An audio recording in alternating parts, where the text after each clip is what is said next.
Imagine করুন আপনার চোখের সামনে একটা শকিং ঘটনা ঘটল যার রহস্য আজও পুরোপুরি আনরাভেল হয়নি। ২০১২ সালের ১১ই ফেব্রুয়ারি বাংলাদেশের সাংবাদিকতা জগতে নেমে আসে এক অন্ধকার কালো ছায়া। সাংবাদিক দম্পতি সাগর সরোয়ার ও মেহেরুন রুনিকে তাদের নিজেদের ফ্ল্যাটেই নির্মমভাবে হত্যা করা হয়।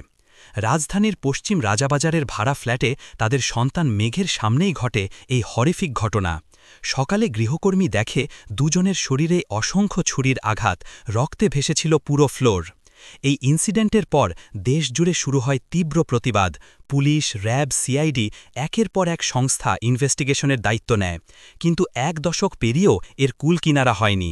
প্রায় ৯৫ বারের বেশি ইনভেস্টিগেশন রিপোর্ট জমা দেওয়ার তারিখ পেছানো হয়েছে। কারা এই ব্রুটাল মার্ডারের পেছনে ছিল, তাদের মোটিভটা কি, এসব ক্রুশাল প্রশ্নের উত্তর আজও অজানা।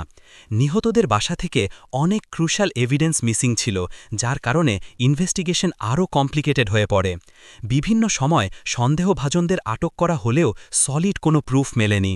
সাংবাদিকদের নিরাপত্তা ও জাস্টিস নিয়ে সাধারণ মানুষের মধ্যে তৈরি হয়েছে গভীর হতাশা। এটি শুধু একটি মার্ডার কেস নয়, বরং বিচার ব্যবস্থার সামনে এক বড় চ্যালেঞ্জ।